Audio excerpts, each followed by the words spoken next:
Psychology of people who grew up in the 1970s. They survived without seatbelts, without helicopter parents, and without the internet. And psychologists say this created a brain pattern Gen Z will never fully understand. Now, in the next 4 minutes, I'm going to explain exactly how growing up in the 70s shaped their minds. Please stay until the end, and let's begin. This isn't nostalgia. This is neuroscience. The 1970s didn't just shape childhood. They built a completely different operating system for handling fear, freedom, and failure. Pattern 1. Unsupervised freedom. At sunrise, parents would send their kids outside. They were expected to come back when the streetlights turned on. No technology, no phones, no tracking, no supervision. Imagine this. An 8-year-old rides their bike 3 miles to a friend's house. They get lost. They figure it out on their own. Nobody panics. Nobody calls the police. Brain consequence?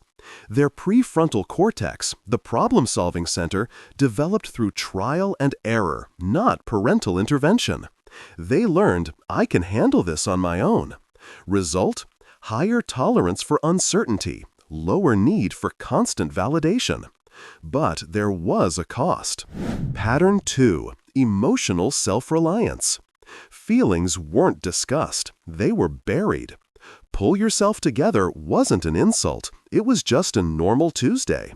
Real scenario. Your dad loses his job. No family meeting, no explanation. You simply notice there's less food in the fridge, and you understand the situation from silence. Brain consequence? Research shows this generation developed incredible emotional compartmentalization. They can function through crisis without falling apart. What they never received? Learning that vulnerability is not weakness. And now we get to the part no one talks about.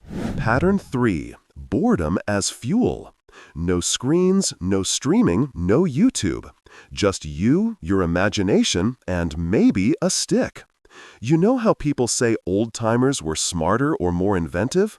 That could be a whole other video. Tell me in the comments if you want it. But for now, let's continue. Picture this. A kid stares at the ceiling for 2 hours on a rainy Saturday. They get so bored they invent a game, build something, create something. Brain consequence? Neuroscientists now know boredom activates the brain's default network, the system responsible for creativity and deep thinking. 70s kids had no choice but to generate their own dopamine. Modern result? They can sit in a waiting room without touching their phones. They can think without background noise. But there's a darker pattern. Pattern 4. Normalized danger.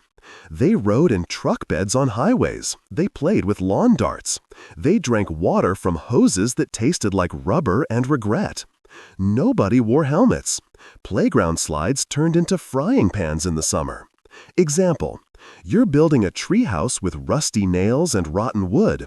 You fall. You break your arm. Your parents simply say, well, that was stupid. Don't do it again. Brain consequence?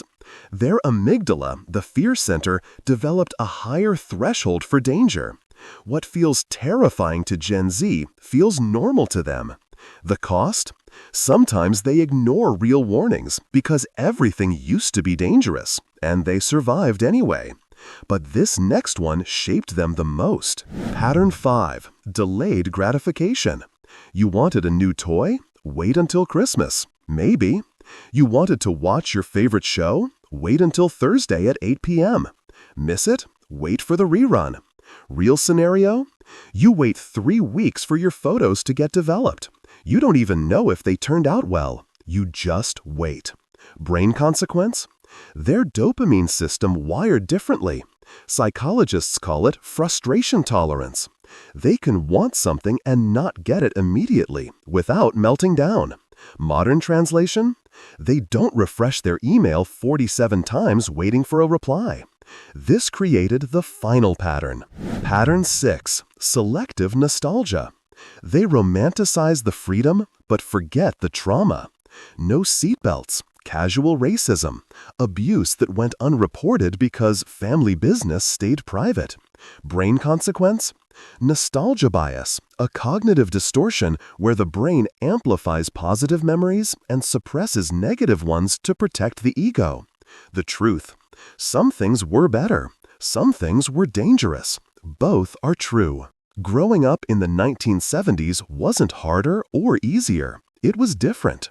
The psychological reality: their brains developed resilience through neglect, creativity through boredom, and independence through necessity. They're not better than you, they're just wired differently. If this video made you think, subscribe. Because I don't do surface-level psychology. I show the patterns that explain why people are the way they are, even if it challenges everything you thought you knew. New video coming soon. See you there.